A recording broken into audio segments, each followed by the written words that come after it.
are on. Welcome to the first of what I hope to be many chats this month. It is Men's Health Awareness Month, and we have a habit of talking about men's health awareness, I think, from a point of awareness. There's plenty of that, but we don't have a tendency always to actually have or witness chats about men to men. And this whole strength in speaking narrative only goes so far, I think, as to we actually have to see people lead by example. And that's really what I wanted these conversations to be about. So give me a moment. Let me just... Hi, Tracy, Andy, James. There you go.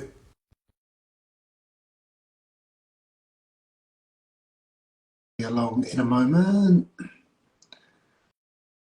And that should be everyone. And that should seamlessly, everyone's in front of me. Good morning, Dan. You all right, mate? Look at that. What a boy band. I think we've got it right there. How are you all? Yeah, well, mate. Yeah, good. Who's apprehensive? Because you all look nervous already. No, I'm just checking out the tash. What tash? I like it, mate. It's a strong look. I never grow facial hair. And I thought I'd give it a crack this month. Why not? I like it. I like it. I don't know whether I keep it. It's either that or I'm starting my own OnlyFans. It might just be OnlyFans, so whoever's going to buy pictures of feet, basically. Fair enough, man. Fair enough. Thanks for joining me as the baptism into what I hope to be many of these chats, just into stuff. It doesn't need to be dark. It doesn't need to be serious stuff. We're just getting guys together. I don't know whether you caught the initial part of the chat, but I think we see a lot of this strength in speaking narrative, but leading by example and actually putting that into action is less of what I see, and more within that actually like listening and actually hearing about other men's experiences, which I think would be really, really cool to start. Yeah, 100%. What can I ask? I'll go around each one of you how you appear on my screen, at least. What attracted you to this conversation? Why did? Because very kindly, I should tell people that onlookers at least that I reached out to these guys, asked them to want to be a part of it. They very kindly given up their time. I feel like it was very forthcoming as well. I didn't have to twist your arm. So why do you feel this chat is important? James, can I start with you, mate? Yeah, obviously we've had our conversations outside of like being online on Instagram. We've obviously dialogued through text or through Instagram, like privately, about how important it is to talk about it and how important it is to listen to each other and to be sympathetic to everybody's individual circumstances. And obviously it's important to talk about how our own coping mechanisms for everybody has different ways of dealing with their own mental health. I think for me, I think it's just important to keep shedding light on it, putting light on the situation. For every man has different circumstances, and everybody's outcomes and their way of dealing with their mental health is different. And sometimes I might listen to you and think, oh shit, that's something that's really important that I wouldn't necessarily use as a coping mechanism, and I'll add that to my sort of like school and my armory of things to do with deal with different issues. I might have listened to somebody else who's on here today and think, oh, that's a really interesting way of looking at things. I'll add that to my way of dealing with my own mental health. So yeah, that's it for me. Thank you, mate. Yeah, I think that differences in perspective and differences in experience is so important to hear about, which is why I want to band together as many group of guys as possible to have these candid conversations. How about you, mate, Andy? Yeah, very similar. I think it's something that I think the generation that I'm from, which you guys may be from the same one, is always very much kind of, you don't really speak about your feelings, or you don't speak about what... I'm going to speculate and say we're all around the same years young. Yeah, about probably. So yeah, so I think it's very important. I think especially the way that the world's moving and the way that the world is at the moment, I think it's extremely important to have these conversations with people and be able for people to understand that regardless of what you say, it's an open forum, and it's we all have our worries, we've all got our issues, and it's just about being able to broach that with other people, and there's always, if you can have a conversation like this that may help somebody, if it helps one person, that's all it needs to help. Like if it helps more, happy to. But yeah, amazing. Thank Thank you, mate. And Tom, I feel like I know the answers to this, but I'll let you run away with it. You saying I repeat myself there? No, not at all. That was a compliment. I really like the idea of kind of, I think all this pressure on men is to talk, right? And yes, of course, we've got to, we need to be talking about stuff, but what if you don't know how? Or what if you don't have the words or the vocabulary, right? And I think we can go around talking about mental health awareness till the cows come home, but I think sometimes just trying to go first is can be really useful for people. And I know I've heard, if I listen in on other conversations, you just hear these little nuggets and you think like, oh man, that just sounds like me, and I didn't know how to articulate it. I didn't know how to say that when I was asking for help. And I feel, yeah, just demonstrating rather than making people aware and then just like leaving them to get on with it. Sometimes it can be useful, you know, to go first and to demonstrate what we're asking people to do. Yeah, amazing. That's such a good point, I think, because there is a demand. There's demand, be vulnerable, speak. But, you know, Andy, you mentioned about our generation. I wasn't equipped with those skills. I didn't know anything about emotional granularity. I was angry, happy, or sad, or, you know, apart from that, I couldn't pinpoint what other emotions I was necessarily feeling, let alone how to express those safely, I guess, because a lot of things I see speculation around men, especially, is this like anger, and anger being inherently a bad thing. And I think anger is very warranted. It's often a response to injustice sometimes, but that is how a lot of us express those things, because we're not taught how to necessarily articulate what we're feeling at any one time. Sorry, James, I interrupted you. You was going to say something there, mate. No, mate, I just think necessarily that point, like anger being a sort of, not a respected emotion, but one you need to learn how to regulate, and one that you need to be like mindful of. And as a man, especially, I think sometimes you get angry and you like don't know how to cope with that emotion, and it's not necessarily socially acceptable to be angry.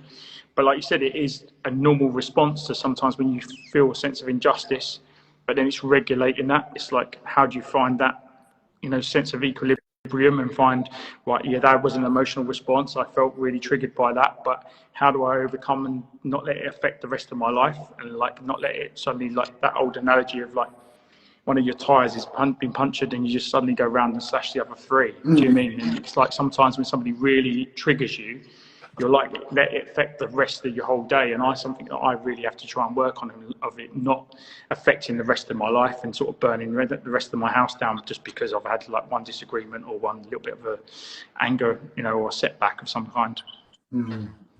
Because anger, I think, as well, is something that people naturally associate with violence. And, you know, we can condemn violence, especially when how it is spoken. There has been some like really egregious stuff that's happened, well, at least been more prevalent, or maybe in the public eye with violence, especially.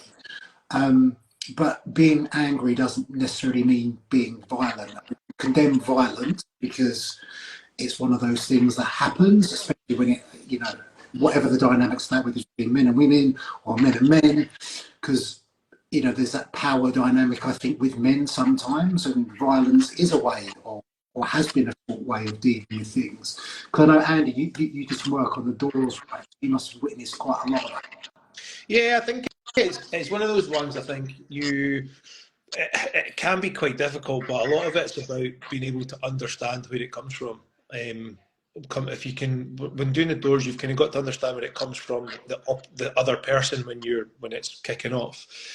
So things like knocking people back, you can understand it's probably ruined their night. That's just the way it's going to be. Like, you got to understand that anger. But I think a lot of it is about having the sort of little things in place where you can diffuse situations, and it even works for yourself. So like, you start to get angry, what's the thing that's going to help diffuse you? Is it going to be venting in some way? Is it going to be turning around and going, you Jesus, giving it all the expletives in the world? Does that make you feel better and just ease it off straight away? Because if it does, that's actually probably quite a good way to get rid of it. For me, it's always been humour. Like, it's always been about humour. Humour diffuses a situation most of the time, regardless if it's with me myself or if it's with somebody else that you're potentially having a sort of an argument with. Humour will always break that, the aggression side of stuff, because most folk don't want to have a fight when you're laughing. So it kind of works.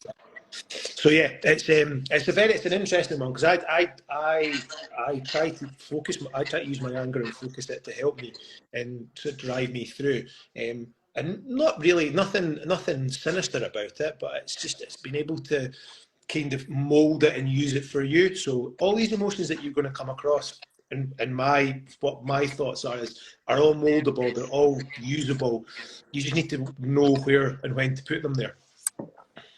Yeah, it's that healthy application of it, isn't it? Because I think Yeah. I often joke, for example, that anger got me through my 20s. Like, it did, but then it lent itself well to, I guess, what's more societally celebrated, like working hard, working long hours. But then the byproducts that can lead to unhealthy things. And I felt work, especially, being like an unhealthy crutch to fall on, and that when I'm struggling, I can immerse myself in work, because it's almost like high functioning anxiety, because of the stress and anger and the overall I'm experiencing from the outer world. This is a really positive way to apply myself. Yeah. Because that brings to the foresight, like something I know you specifically wanted to mention, Tom, because we talk about all the, I guess, things in terms of like happy mental health, if you like, and things that are in our control, breath work, or plunges and journaling and all these other things. But there are less tangible things, or things we're less control of, that do contribute quite a lot to that. One being financial implications, especially with the economics of the place at the moment. And I think it leans on, for men especially, a sense of identity, and what historically, typically, men being the providers, protectors, etc. And just kind of, because I want to open this conversation out, just like talk about this, indulge me for a minute, because I think when Mila, my eldest, was born, we'd been trying to conceive for a couple of years. Wasn't coming, easily, and we were just in the process of beginning the IVF process. My wife changed her job, and it was, I can't even remember how it was, like 8 weeks in or something, she fell pregnant. Over the moon, she fell pregnant because she got her job within the probationary period of her new role. She was refused maternity pay. Now, as someone that was self-employed at the time, I was already working a bunch of hours, and you guys, you're all self-employed as well. Is that right? Yeah. So that comes with implications to, you can never be complacent where the work is coming from. So I know at the time, the upheaval of becoming a parent for the very first time, it was the first time I went to the doctors and postnatal depression was mentioned to me. Working as many hours as possible, not being as hands-on as a dad as I could be as possible. I felt I could. The guilt, shame of always wanting to do more, earn more. It became just an amalgamation of stuff that really negatively affected my mental health at that time. That's not anyone's fault in particular, but the finances and the financial pressure of that, and having to provide for my family, really challenged my sense of what it was to be a man and how much pressure there was on me at that time. That's I mean, I think it's something that's probably not talked about enough, is like the basics, right? Like having enough money. Like, that's fucking huge, man, and we know all these things are really good for our mental well-being, and you're going to the gym and physical activity and all this sort of stuff. Like, if I'm worried about my finances, the first thing I give up is all stuff like that. My gym membership goes, right? Do you know what I mean? The stuff that I enjoy and that keeps me well is the first stuff that I would have to give up to have enough money to keep the lights on or the heating on or stuff like that. And the pressure, I had a situation, it's kind of why I mentioned it to you really, Dan. I had a situation this summer where I kind of like took my eye off the ball probably a little bit with my business, and didn't really factor in some things that were happening. And I had a pretty close call with it, right? After a long time of being self-employed, I had a tough summer, and it really was thinking like, right, the mortgage is due in 2 weeks. Where's that going to come from? And I've been skinned before. I'm a working class lad. I've always been a bit skinned, but I've never been that skinned. And the pressure that puts on your mental state, because you can't escape it. Every time I stepped out, I felt like I was hemorrhaging money. Every time the petrol light came on in my car, I was thinking, fuck, man, have I got a fiver just to get this light off? Like, you cannot stop worrying about it. Do you know what I mean? Like it's and it creeps in, and I don't know what the solutions are, right? I don't think there is one. I just think it's important to acknowledge, because if you've got someone in that situation and every time they're out there looking for help and support, they're getting told, go to gym, start doing ice baths. Do you know what I mean? Come and do my yoga class and it'll sort all this out. And it's like, well, that's going to cost me a fucking tenner that I haven't got for a start. Do you know what I mean? You cannot escape that crushing pressure. And I can see why people start ignoring the letters. I didn't want to open the banking app, because I don't want to see. I know it's not, and I don't want to deal with it. You can see why people put their head in the sand. You can see why it builds up. You can see why it's just an awful situation to be in. And like you said, Dan, it does affect how you feel about yourself as a man, as the providing role in your family. You think, fucking hell, man, like, you know, my kids are going to start getting hungry. It's going to be my fault, right? And it's it's pressure, man, serious pressure. Yeah, I think that's an important point to address, because you know it tends to be what Instagram popular is, all of the stuff that you can, and I think that comes with an element of privilege as well, because I notice, especially when you hear certain people talk about food, for example, and you know, it's just eat more fruit. Well, you know, a punnet of blueberries might cost you £4, for example, but then if you're a single mum with a couple of kids and it's a case of, do I put £10 on my electric card, or do I buy these like 5 as the smart meals that feed them? Like, you know, I'm not thinking about food quality, I'm not thinking about nutritional density, I'm just thinking about full bellies. And I don't think that's, you know, distinctly just men, but I do think with men and maybe societal expectations, and I think this is shifting a little bit.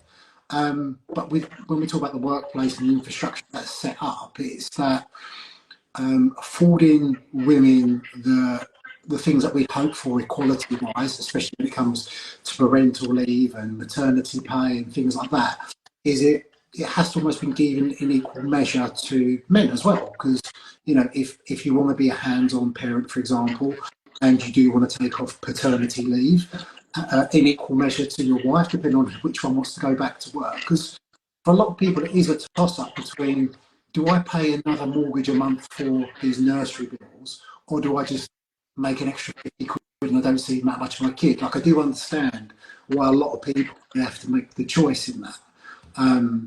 But, you know, I think implications are across the board. So you can do all the happy clappy shit, but if you haven't got other things which are often out of your control in place, it's what's the solution to that? I think is having the safe space and making it less taboo, because I think there's shame about talking about finances, you know, because I know when I've been on my arse, you don't want to tell everyone that, because it's like, well, everyone else has kind of got it together, why can't I?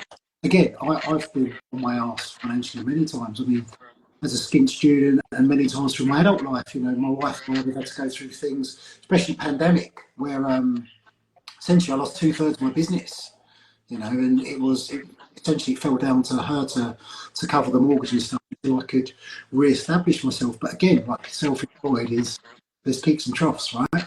And that does have a massive pressure into yourself. Sorry, James, you can say something. No, mate, I wanted to apologise. Sorry, there was a guy coming to set up fireworks. Apologies, and I just had to go and speak to him. But no, I think there's always that societal pressure, and it's something we probably put ourselves under. It's probably something that we don't necessarily, our partners or our family would necessarily expect from us. But I think sometimes as men, it's probably quite an outdated, prehistoric kind of way of thinking that we are the provider, we are the one who has to sort of make sure. And we live in a different world now. Like, you know, the world that my dad would have lived in, where it was a single income household, would have been completely different. But I think still it's hard for us to shake that off, of sort of that mentality that if we fall on our arse, that we're letting our family down, we're letting the people around us down, and then in turn that pressure just results in a downward spiral, that like then you're less inclined to necessarily be upbeat with your clients, you're less inclined to be upbeat with your partner, and it's eventually self-prophesizing that you get yourself into a downward spiral. You know, you have less clients, so therefore you're more stressed about money. You're more stressed about money, so therefore your relationship with your partner then becomes more difficult, and then it's just ever decreasing circles. And I think it's really important to have this conversation with the four of us, where we say like we've all been in that situation. So many people on social media will be like, I'm always winning. Do you know what I mean? It's everything great. Like, when it's not the reality. Like, no one's like, I've just opened my own place, and the reality is, it looked brilliant on Instagram, but I'm out here today digging out a hole with, like, you know, putting aggregate down. I'm not going to put that on Instagram. Do you know what I mean? No one shows you those losses, right? They all show you their wins. Yeah. But that's, I mean, that's a whole other conversation. Yeah, 100%. The transparency of social media, like, you know, I always. So I just I think that was a wonderful point, James. You just mentioned there, like at the start when you said that we put that pressure on ourselves, right? Yeah. Because it's so true. Like, my missus never said to me like, "You're a failure, we need more money," like nothing at all. And I wouldn't even. I'm not a particularly like blokey bloke. I've never thought I was. I've never been that type of person either. So it's not even like a stereotypical masculinity. But it's a self stigma, isn't it? It's like it's so ingrained in us. I can articulate it now, but at the time when things have been really bad for me, I wouldn't. Before I had the words, I couldn't have articulated. It was in my DNA almost, you know. I couldn't explain what masculinity was, but I fucking behaved as if I had to live up to some idea of it without even knowing how to talk about it. But yeah, like you said, we put that pressure on ourselves, right? That's mad, really, when you think about it. It's in our genetics. It's when you get the barbecue, you know straight away, man and fire, that's where it works. You get the steaks out, I'm in charge of the barbecue, this is how it goes. I've never been taught before, but there's a tree, that's your job. There's a bear that needs fighting in the woods, that's your job. Exactly, fire on. You look at what we're exposed to, and it's this in the cartoons we watch. It's, you know, we all grew up in the 90s. It was Arnold Schwarzenegger, it was Sly Stallone, it was, you know, our movie heroes. I was a bit of a comic book geek, so it was all like, I didn't have a positive male role model in my life, so I guess I looked to what I was exposed to in the media, right? And that is what embodied a man. A man looked a certain way, you know, a man acted a certain way. A man, you know, the many other things that we can think about. But yeah, when we talk about these things, there is a whole lot of self-stigma with that. And I think, much to the point that you wanted to mention, James, is like that does feed into your self-esteem, and that blame, that shame, you know, it does knock your confidence. Because I think so many of us, and I can certainly attest for this in my early 20s, you're essentially on survival mode, just trying to get through. Because we you know, it's not adaptive, it's maladaptive. Like, everything is happening by accident, especially when we talk about, people talk about mental health on the internet. I think it's, what they don't account for is like privilege. If they've had very good, you know, they've been very fortunate, as in stable upbringing, being financially stable, everything else. Luck, I don't think I ever hear anyone just say, do you know, what's the luck of the circumstances? And also survivorship bias. Is it's often people will look to the top achieving 10% and think that is the norm.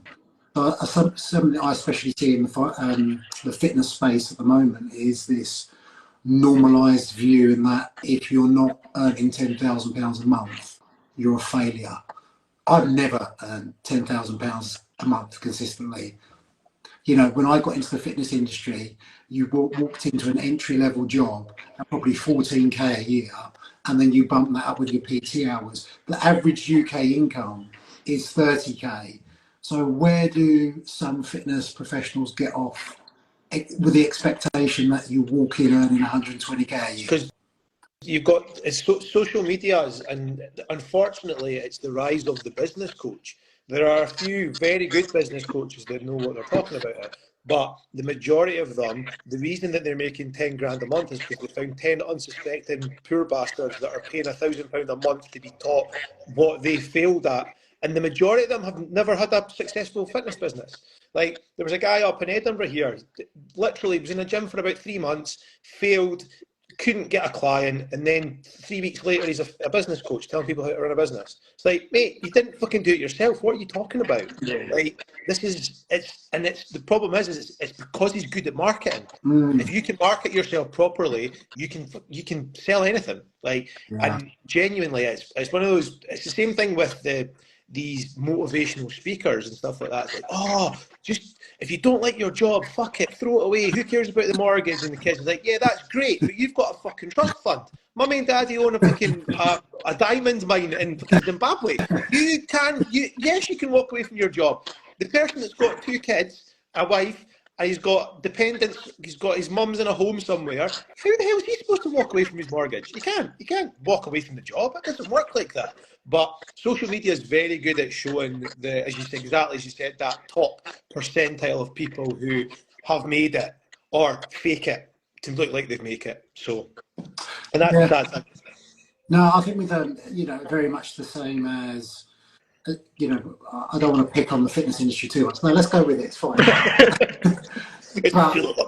I feel like the reason why I mentioned privilege is like a lot of the people that will reflect on maybe what they haven't done that they tell people they've done now is that they've essentially got themselves to a position of authority because it was appearing half naked on the internet. I'm talking about guys here, specifically guys that spring into mind. Some girls as well, definitely. But it's not your words of wisdom you've accumulated, that huge social currency is essentially you spent the majority of your life getting naked. That's what appeals to a certain audience. To be able to position yourself, like there's nothing necessarily or inherently wrong with that, but just accept it for what it is. Don't make the narrative around you and your success and your business acumen. We know what sells.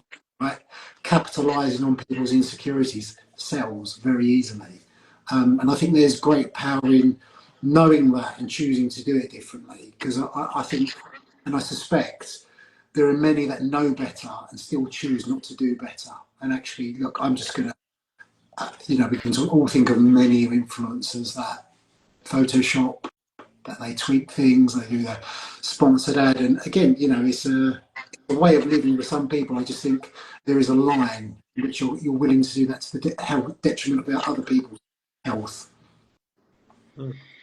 Yeah, unfortunately so. Yeah, and also as well, like, I don't know who it is. I can't remember. Obviously, it's popping up recently. And it's quite funny where she shows like a video of her doing like a ab workout, but basically it's all shot from behind.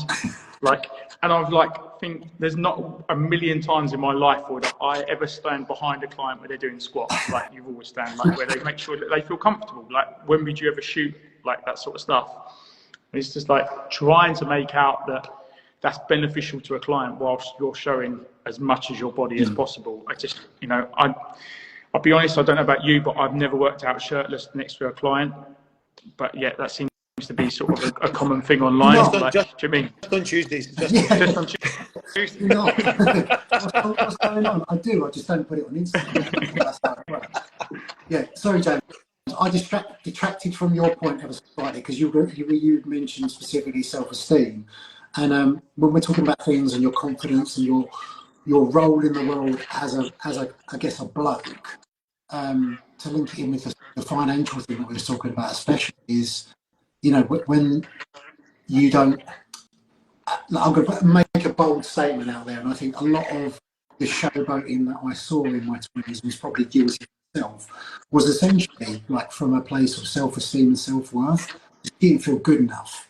It came from a place of insufficiency, so I played up to it, and that's when you delve into, I don't know, like partying, delve into like I want to look a certain way in the gym because I want to embody a certain and I think that has huge implications. And I think from a role model point of view, again, why I wanted to have these conversations is there's younger blokes looking at this stuff, like wondering where their identity and where their place is in the world, and they've got to emulate a certain look to fit in. You don't. Like you carve out your own identity, and there likely is like-minded people out there, even if you're not aware of it to begin with. I think for me, like going back to self-esteem, in my 20s, I was somebody who's very high confidence, low self-esteem.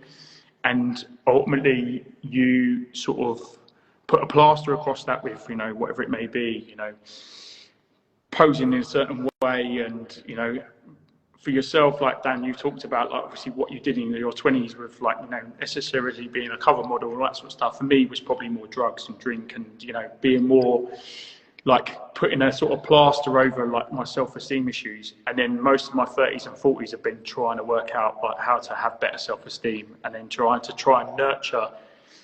I think as well, like I was probably made to feel guilty about being confident before, and now it's trying to find like being confident's not a bad thing. Do you know what I mean? It's just becoming arrogance is an issue, like, and trying to find that balance between confident and being assured in what you are and who you are, and having good self-esteem, which then facilitates other people around you having confidence and good self-esteem. So yeah, I think going back to your original point, working on self-esteem is a massive issue. Like it is, like, and I know I'm still trying to figure it out and trying to still work on it, and being part of this forum and, you know, talking like this is being honest and being completely open, saying, yeah, I've still got self-esteem issues. It is what it is. Like I'm always going to keep continually working on myself with it. It's the same as any process, though, isn't it? It's not something that's going to stick in place every single day the exact same way. You're going to have to adapt and change the way that you look at yourself across your life. You know, it's the same things we try to tell clients all the time, like stop comparing yourself to cover models on Instagram. You don't have the same life, you don't have the same finances to be able to do that. So we've got to do the same stuff when it comes to these things. You know, your self-esteem and your self-worth will always be fluctuating, and you have to mold yourself to find where it works at that particular time. So I think that definitely is a big one. You're going to constantly be working on it, regardless of regardless of how much money you make. If you win 60 million in the lottery, you're still going to have to work on these things. So 100%, man. Yeah, that's such a valid point, I think. It's, again, the framing around a lot of this messaging, how it's delivered to everyone, is almost like whatever the change that may be, is you reach this point of being fully actualized, and that's it, that's the end point. You've done it, it stops. But what's not acknowledged, or rarely acknowledged, is that this is ongoing. Like, even if you get to a point where you're experiencing most of the positive, like, it's part of the experience of life. And I'm one for believing that, you know, you can't experience the highs of happiness if you've never experienced the lows of unhappiness. So all of these things are inherent. They're all part of the human condition, and they're always in flux, as you say, Andy. Yeah, I think you made quite an interesting point there as well, Dan. I think it's something that we don't, as men, we don't seem to have solid role models for this kind of stuff. This is where the rise of stuff like Andrew Tate's come from. He's looked upon as being a role model because he's confident in himself. Yes, he's talking utter horseshit, but there is nobody else up there pushing themselves in the right way. And if there was, you would hope that people would start to navigate themselves towards that. And I think that's a big one. If we can go away from this and we can give value to somebody else, or somebody takes the chat that we've had today and they take away and they do something with it. You've affected one person's life. That's what you want from this kind of stuff. But we need to all do that. We need to all affect this. So every single person that maybe watches this needs to go and give this to somebody else to listen to, because this is what's important within the fitness industry. We are a community, and we should all act like we're in this together. That's the end of the day. This isn't a competition. It's a community, and we need to look at it like that. And men's health, exactly the same. It's a community. We should be here to back each other up. We're here to pick each other up when we fall down, and that should be normal. That should be normal practice. It shouldn't be something that's out of the ordinary, or going and giving somebody a quick hug and saying, "Hey, big guy, hope everything's all right." Great. That shouldn't be out of the ordinary. That should be the norm. Simple as that. Yeah, I think with this like conversation about role modelling, everything else, like a lot of, rightly so, a lot of the criticism is targeted towards certain people like Andrew, even Jordan Peterson to a certain degree as well. But I think like the broader issue is, why are boys and younger men seeking out these role models?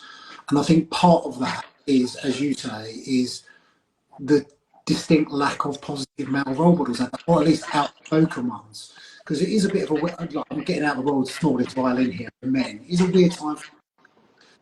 what's societally more encouraged is this be vulnerable thing. But as you said, Tom, is like we don't have the communication skills for that, or just the skill set in general. I think there's an issue with that, the listening skill set, which aren't what many are equipped with. But also, we're trying to break free from these classic archetypes, which has always brought about a sense of predictability. So I think with men and their identities, although they can sit in with, I don't know, the geezers, because I've never considered myself a real geezer, and acknowledge elements of that make me feel uncomfortable, doesn't feel aligned with me as a person, it's much easier to sit with that discomfort because that has a predictable outcome. For me to now, being a bit more confident, spoken, older, wise, however you want to phrase it, is I can accept that not everyone's going to be on board with me, who I am as a person. We all want to be like, that's just an inherent human thing. But also I can accept people aren't going to like me for whatever reason that's going to be. And I think being yourself is one of the hardest things you can be growing up. Because I even look at my kids now and it's, yeah, I want them to curate this version of themselves and project onto the world and be confident in it. But also, I do want them to be socially accepted. I don't want them to be ostracised at school. So it's teetering this line of finding the predictability of not being quite myself, but fitting in rather than put myself in. And I'm going to use the word because I feel like it does feel like that. Is with men, you can feel unsafe being yourself because you don't know what the outcome of that is. So it's like I can be unhappy in the shit that I'm in at the moment because that's predictable outcome, or I can take risk being myself and I don't know what the future holds for that. I can be socially rejected by other men, you know, because I'm not leering over a bird's arse, or I'm not necking clients down the pub. Is, you know, I don't know what that outcome means, or to say, oh, hold on a minute, that's not appropriate. I don't want to get into fights and things like that. Does that mean they're going to turn on me? Because again, there are no role models broadly, and actually, you don't have to be that person. It goes against a lot of instinct though as well, because I think some of that is like biological programming. Because like you get kicked out of the tribe and you're on your own, you're going to get fucking eaten by a tiger, right? So there is that element of like sticking with the herd for safety, and I think as we're programmed for it, but now in modern society learning that that's not as beneficial. But with like a lot of things, like Mother Nature's a million years behind us, right? The modern world is changing so fast and we're not always designed for it. And I think that really you know, like you say, that's why one of the reasons why it's much easier to fit in and buy the same coat as everyone else and say the same words as everyone else. And there's safety about being in the middle of the pack to some extent. And I think that's what the allure with certain people like Andrew Tate is because they are being outspoken for men and speaking directly to men. Whereas I don't think there are as many, what's the right phrasing, more role models with a nuanced view of the world and challenge classic perspectives that are being outspoken.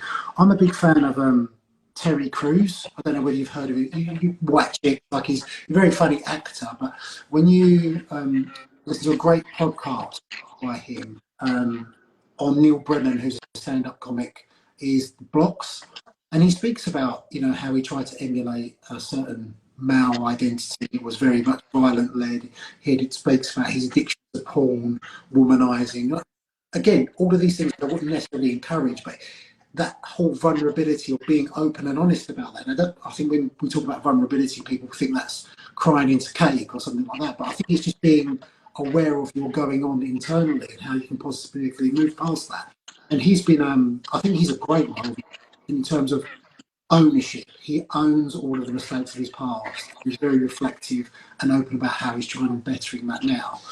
Is there anything that springs to mind for all of you, kind of you reflect back on 10 years ago, you're like, oh, fuck, I can't believe I was doing that, but you can kind of realise why you were like.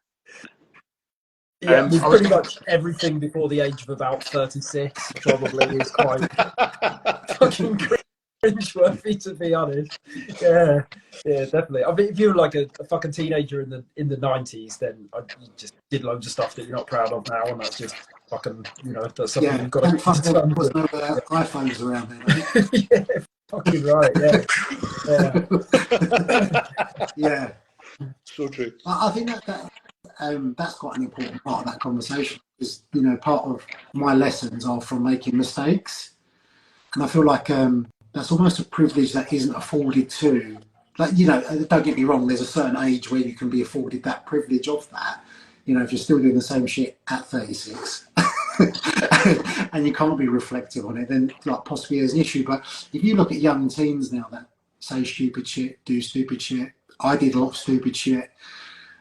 They're subjected to the consequences without the learning or the possibility of redeeming themselves. Like if you've been shut down, called stupid, or you're an idiot, or you've been cancelled on the internet, how do you learn from that? I think that's the biggest issue, though, isn't it? Like you've got this, like cancel culture in some ways is quite right because some people's opinions is horseshit, like Andrew Tate, for instance. But there are a lot of people that are getting cancelled for certain things that 20 years ago you would have got a slap on the wrist for. And actually, you learn from these things. Like you learn from the mistakes that you make, and you need to tell somebody why it's wrong. So don't expect because you know why it's wrong that somebody else knows why it's wrong. We have to understand that we have. This is a quote from a comedian, Jim Jeffries, Australian comedian, probably one of my favourite comedians. He goes, "Unfortunately, we have to walk at the pace of the slowest member of the society, and unfortunately, they walk fucking slowly. Like we have, but at the same point, just because we are ahead of the game and you're walking fast." Doesn't mean that you don't tell the person at the back about the obstructions that are coming up, and you need to teach people these things. It's not we can't just straight away know that everything's right or everything's wrong. As kids and as young adults, we learnt these things. We made mistakes. We were fucking stupid. We learnt from them. We'll tell our children in the future that, by the way, you do that. It's not a great idea. It's just one of these things that happens. But this whole thing about like coming down on people and not allowing and basically just stopping them completely dead without actually telling them what's wrong and how they need to look at or view it from moving forward is a big issue. Yeah. You want someone to. Sorry, Tom. Can I just interrupt? Yeah. Anyone watching, by the way, has any questions? Please do throw them in the box and I'll make sure we get them answered. Sorry. No, carry on. Not at all, man. I think if you want someone to like double down on something, the quickest way is to fucking call them out on it, right? Yeah. You put someone in a position where they've got to come out swinging, and if the way that you approach that conversation isn't compassionate, and you go in swinging, they're going to come back swinging, and nothing's ever going to. A guest once said to me on my show, I quote this a lot, but they said, "Don't call out, call in," and I think of that all the time, and I will get stuff wrong and make mistakes, and if people want to call me in, then I can learn and I can not do it again, But calling people out is just we'll learn from the failures, don't we? We'll learn from the failures. We tell clients that every single day of what they do. We learn from what goes wrong, and then we need to work out how to fix it or how to make ourselves how to better ourselves to get past it. And it's exactly the same as this. Like, we know that there's a framework of what is right and what is wrong, but there's also a lot of grey areas in there that some people will not understand why they shouldn't say certain things, and some people, but we need to teach them why that is. We don't just tell them they're fucking idiots and that they should shut up and go back in the box. We need to tell them why that is and help them, educate them. That's the issue. Is you either know or you don't know, but nobody's willing to educate anybody in the mistakes that people are making. And I actually probably put that down. Like I'm not political in any way or means, but I reckon a lot of that was where Brexit came from. Was the fact that you had two opposing sides of the divide. One side lied about a whole lot of shit that's now coming to fruition that was lies. The other side had an opportunity to educate the people in the middle that were making decisions, and they didn't do it. They thought that they all knew that those people would vote the right way, and they didn't. And that's down to both sides fucked it. It's not, and we need to do that. We need to educate people moving forward, especially with stuff like men's mental health. There are issues with that. We need to help educate people that it's not weakness. It's not that you aren't looked down upon by anybody because of it, and we need to help each other out of the hole. That's how it works. That's how life works. It's about humanity and helping people move, helping people keep moving forward. I'm going to just like one point I wanted to just kind of get in with this is, as I was a teacher for a long time, and I used to always say to my kids, like, you don't remember that at some point in your life you couldn't walk or talk, but you surrounded yourself with people that nurtured you and looked after you and said, look, you did this wrong, but try this time and try this time. And then eventually you pick it up. And then I say it to clients all the time, you think that's just such a forgotten memory now, but you had the right environment around you, the right people who nurtured you, who pushed you, who, you know, ultimately when you got it wrong, they didn't just completely dismiss you and say, well, that's it. Like, let's just abort that. There's no point in doing that. Like, I haven't got kids, so I don't know about you guys. I know Dan's got two, but at some point or another, when your little ones were falling over, Dan, you were like, right, this is what you've done wrong this time. You know, have a little go, and then slowly it evolves, and eventually they master it. And we do that with our PT clients. You're like, that was great. However, this time it needs to be a little bit tweaked here. You're not shutting somebody down completely and saying that was shit, because they're never coming back to you. You're not going to have any business, and that client is now suddenly just completely like, where's all my confidence gone? You've just robbed me of it. And I think, like, to your point is, we're too often to close down conversations. We're too often to like say, well, that's an opposing view to mine. I'm not gonna agree with you, rather than having a debate. And we might find there's some things we agree on, there's some things that we disagree about, but ultimately I can still be friends with you, you know. To the politics thing, I don't necessarily think I'm going to agree with everybody on their politics. Yeah. But I might go to the football and I know that person has completely different politics to me, but one thing we have in common is that we like watching football, you know. Go UKIP. No, I'm only joking. No, I'm joking, sorry. Dan Farage. Yeah. To the point there about responsibility, though, I think this is like, I do consider this quite an important thing, is like authentic representation of yourself, representing yourself in the light that you wish others to see you, because that is you. I think that's hugely important, but also the responsibility to treat others how you would expect to be treated. And I think part of the problem with this whole call-out culture, the less calling in, is people are less receptive to call in, because what's been incentivized is being controversial for the sake of controversy and actually call out culture. So you look at most of your social media videos now and it's like someone looking at a phone, responding to a video, this person's a fucking idiot, this is how I know better. And that is socially reinforced with the idea that you're going to accumulate followers on, whether people agree with you or disagree with you, that's going to hit more eyes. There's no one being reprimanded for that. It's encouraged, it's incentivized.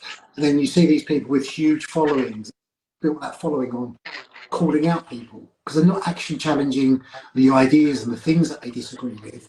They're saying this person has a personal attack, is a fucking idiot. And that is something I feel like we're constantly fighting against. This is not incentivized to be responsible with our use of how we challenge things publicly.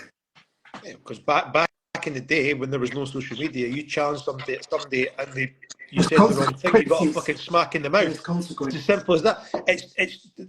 I still think that social media has got some amazing benefits. Obviously, four of us are sitting here just now chatting, and it's great. This is what it should be used for.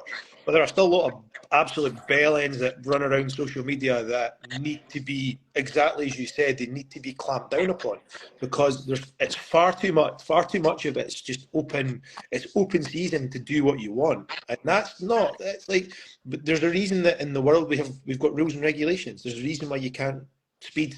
There's a reason why you can't drink and drive. And social media needs to have these things put in place, because you've got a whole bunch of people that can quite happily start abusing people racially, homophobically, whatever it is, and they're anonymous. That's bullshit. Absolute bullshit. Like, that should not be a thing. It should never have been a thing. Like, you should have to be able to, it's the same thing as like football. I'd love to see, there was a guy, one of the guys, they did it, I'm sure the Rugby League did it. There was a guy who basically on Twitter had said that after a guy had dropped the ball going over for a try, wished that your family died. They put them in the room together. Tell you what, that would have been an interesting conversation to see, because I bet he said nothing to his face. There was no words whatsoever. Like, you Billy Big Balls when you're on the back of a keyboard warrior, but when it comes to face, good luck with that. Yeah. It's the old Mike Tyson quote: "There's too many people out there who are too comfortable not getting punched in the face." You know what I mean? Well, I think like the broader issue, especially with social media, is it's created this culture where it dehumanises everyone.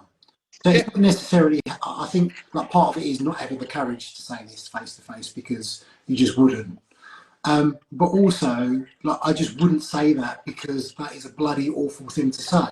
Like, some of the stuff that people say online is they're not thinking about this individual making eye contact, knowing about their family. It's just you're this, that, and the other, because it strips everyone back. It dehumanises them totally. And I think that's such a travesty. But again, that comes with so much positive reinforcement and encouragement almost, because that's how people are rewarded on Instagram. Yeah.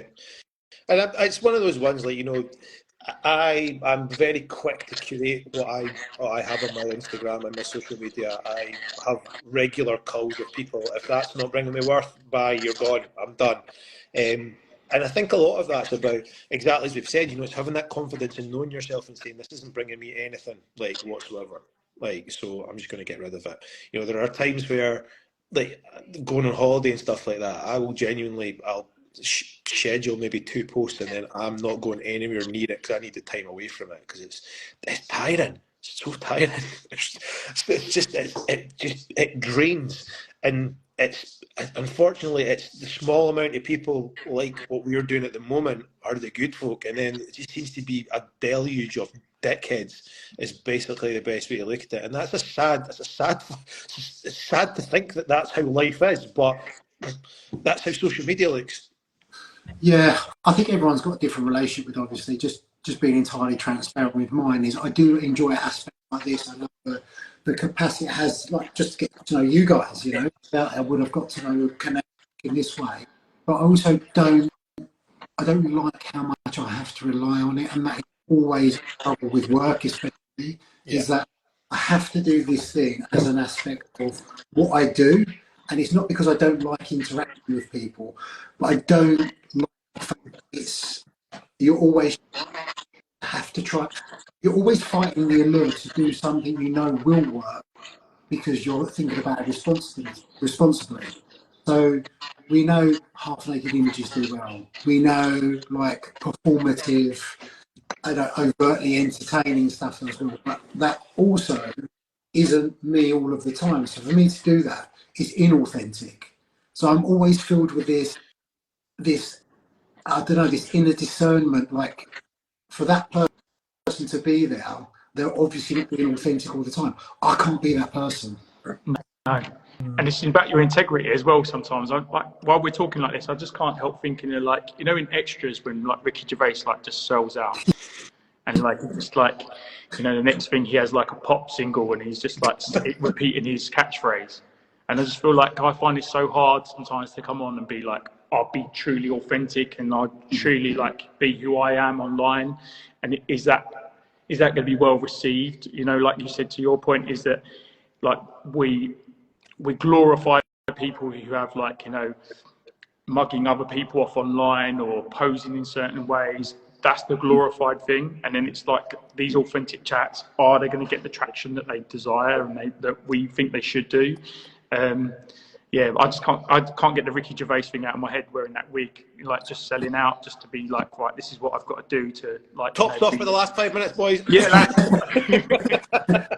That's the truth of it is, again, it's incentivising. A lot of people do set this out, and I think, like, integrity is a word flippantly thrown around, but people who embody it and talk about it are two different things sometimes. But, you know, again, like, feeding back to financial pressures and always having to perform for work, and, you know, you essentially, like me, you guys, you make a living from doing this stuff. But I want to make a living and I want to work with people based on who I am as a person. So, you know, arguably people come to an online space to make themselves better about themselves, but I'm not going to come on here and necessarily, like, sad fish or grumble about stuff, but I am going to be honest when I'm going through, like, part of these conversations when you're going through something, because this time of year, I don't think I'm one of those people that suffer with like SAD, that seasonal affective disorder, but the mood, my mood is definitely influenced by the weather, and just there are certain things I need to keep on top of myself. And when I feel pressure to perform, keep on top of the stuff you're already doing, it's exhausting. Are we coming back to your OnlyFans again? Only dance. Only dance. Pressure to perform. And to be fair, I live in Scotland, so we have zero sunlight all year round. So this is the time of year that I'm happy as hell. You're into this game. Yeah. Zero. I'm like that. -10. This is the shit I live for. I've acclimatised. I've evolved to it. We're also, though, the only species on the planet that doesn't adapt to the seasons, right? So right now, every other mammal, animal, whatever, is hunkering down, changing it up, eating different shit, sleeping more, and we just stay in that summer grind, hustle culture all the way through. And like, I've never read a study or seen any science, but I'm convinced there's something in that, man. I'm convinced that we should be living differently when the planet around us changes. Sounds like a massive hippie. There's something in it. I think there is. You just need to quit your job and just fly elsewhere. You just need to do it. Eat and sleep. Yeah, that's it. Just eat down here. Quite happily be Yogi Bear and just dive into a cave for 6 months. That'd be amazing fun. Come out every month for some food. Paid hibernation. Salarise me to have paid hibernation. That's the new programme. That'll sell us. That'll be £1 million as £1 million selling product right there. The hibernation project. Right, can you believe that's nearly an hour we've been speaking? So I'm just going to say, if anyone, well, people asking watching, if anyone has any questions, throw them in the box below. And if not, thank you very much for tuning in, and thank you to you guys for giving up your valuable time. Sorry, James, you wanted to add something now? No, I'm going to have to sign off. I don't know if we're going to carry on, but I'm going to have to go. Gents, mate, absolute pleasure. Thank you for joining us. Thank you for giving up your valuable time. Guys, I appreciate you. Thank you. I said, like, I'm going to open these up to as many guys as possible over the month, but if you want to jump in for another one, like, I'm not going to pressure anyone or make you guilty about giving up more of your time, but these chats are going to be ongoing as much as possible. So if anyone wants to start them, anyone that's watched wants to be part of them, give me a shout, and I'm more than happy to facilitate it on a live. Thank you, guys. Take care. All the very best. Take care. Cheers, guys. Bye. Cheers. Bye.